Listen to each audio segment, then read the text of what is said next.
Hello bakers, I'm Chef Gemma Stafford, and this week on Bigger Bolder Baking we are making this traditional treacle tart that I grew up with. Here's how to do it. So the first thing we're going to do is make our pastry. This is my regular pie crust. It works perfectly for this recipe. In my bowl I have some all-purpose flour. I have a little bit of powdered sugar in my pie crust. When making pie crust, I like to use powdered sugar because it dissolves into the other ingredients much better. A little bit of salt in our pastry always, lovely. Give that a little mixy mix with my hand because I forgot my spatula. And then here, the secret ingredient to anybody's pastry is cold cubed butter. Salted, good quality, really delicious stuff. Now you can use a pastry blender to do this, or you can go in by hand like I like to do. But go in and rub it in with your fingers. And the rubbing in technique is simply just picking up the butter and the flour, rubbing it between your fingers like this, combining the two until the butter kind of breaks down and you get big lumps of butter and small lumps of butter. Now it's really important that that butter is cold because you want cold butter to make pastry. It makes all the difference. That's what gives you a lovely flaky pastry, cold butter going into a hot oven. 2 minutes later, you'll have something that looks like this. Kind of lumpy, coarse breadcrumbs. Some lumps of butter, some bigger, some smaller. This is perfect. So now let's talk our wet ingredients for our pastry. Sometimes people only use water to make a pastry. That's totally fine. I like to add a little bit extra richness and fat into it. So I've got an egg yolk here, and then I'm going to add in a few tablespoons of very cold water.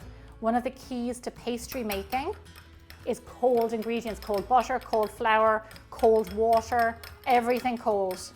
And then pour it into our dry ingredients. And then what I like to do is go in with my hand and bring it together.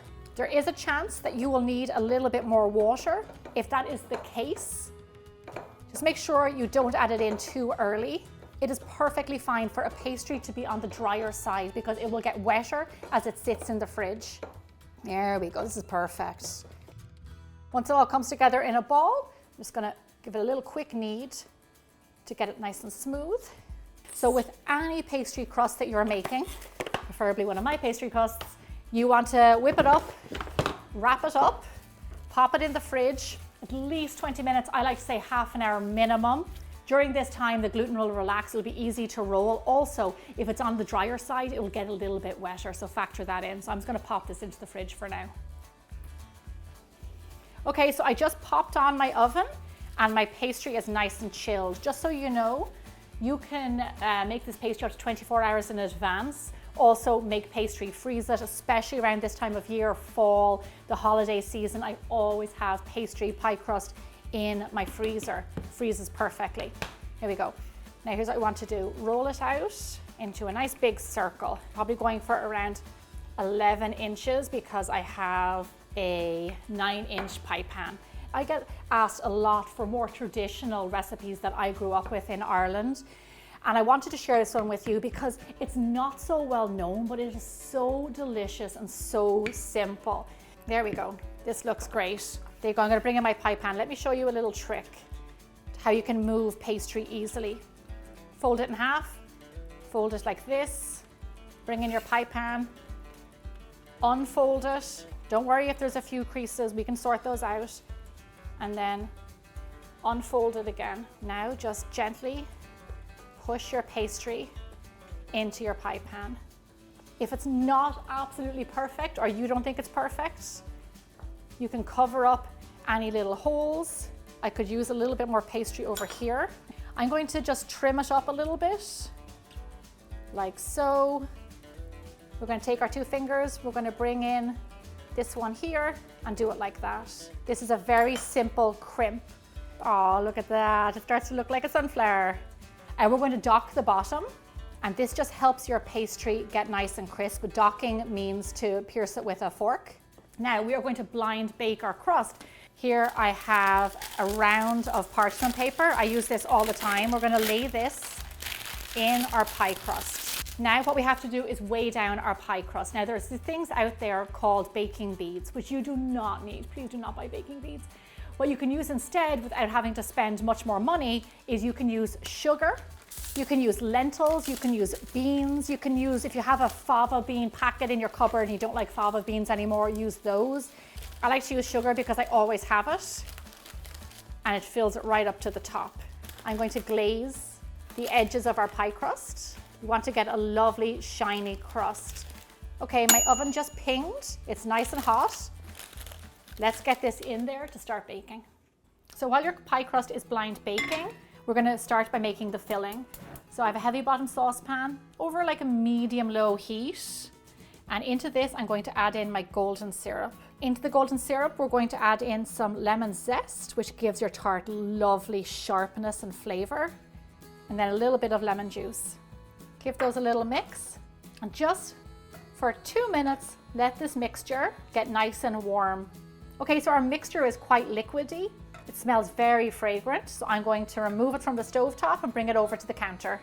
So here we go. You can also do this step in the microwave, just an FYI. So now into this mixture, what we're going to do is add some breadcrumbs. Now these are fresh breadcrumbs, not dried breadcrumbs. You want fresh for this recipe because that's what's intended. You don't want dried. You can easily make your own breadcrumbs, and I have a video that actually is really popular, especially this time of year when people are making stuffings. So definitely check that out if you need to know. So add your breadcrumbs into this mixture, and what we're going to do is just let that sit for 5 minutes. Let the breadcrumbs soak up that liquid, and then we'll add in the rest of our ingredients. So now eagle-eyed bakers might notice that this is called treacle tart and it's not golden syrup tart. Treacle in Ireland and in England is actually molasses. And that would make for a very bitter tart. So they changed it to golden syrup, which is kind of like caramelly and smooth and sweet, you know, much milder and just a more pleasant taste. So our timer went off for 15 minutes. Now come here to me. I want you to see what we're going to do here. Pull out your pie. Carefully, mind your hands. Remove your pie weights. And all we're going to do now is just let this bit bake a little bit more for like 3 to 5 minutes. We just want to get it a little bit browner. And then we're going to pour our filling in on top. Okay, once your breadcrumbs have soaked up a little bit, I'm going to crack in an egg because it has cooled down now. This is going to help to set our pie. And this is almost like a golden syrup custard. And then we're going to pour in some heavy whipping cream, which also helps to set it. And it also makes it delicious. That's it, that's our filling. Could not be simpler. Okay, I'm gonna go check on our pie crust. I think it's almost done. There you go, it just took those few minutes extra and our pie crust is ready. This is perfect. You want it pale baked. The outside is a little bit golden brown, but not too much. So go ahead and pour in your prepared filling in here. You want a shallow pie pan for this because it's not a ton of filling. And traditionally, especially in Ireland, this actually would have been done in kind of a deep plate, not even in a pie pan. Okay, we have our oven still on, so we're ready to go here. Let's get it in and finish baking. So bake your pie the same temperature you did your blind bake, 375 degrees Fahrenheit, 190 degrees Celsius for roughly 25 to 30 minutes, just until that jiggle in the middle is set.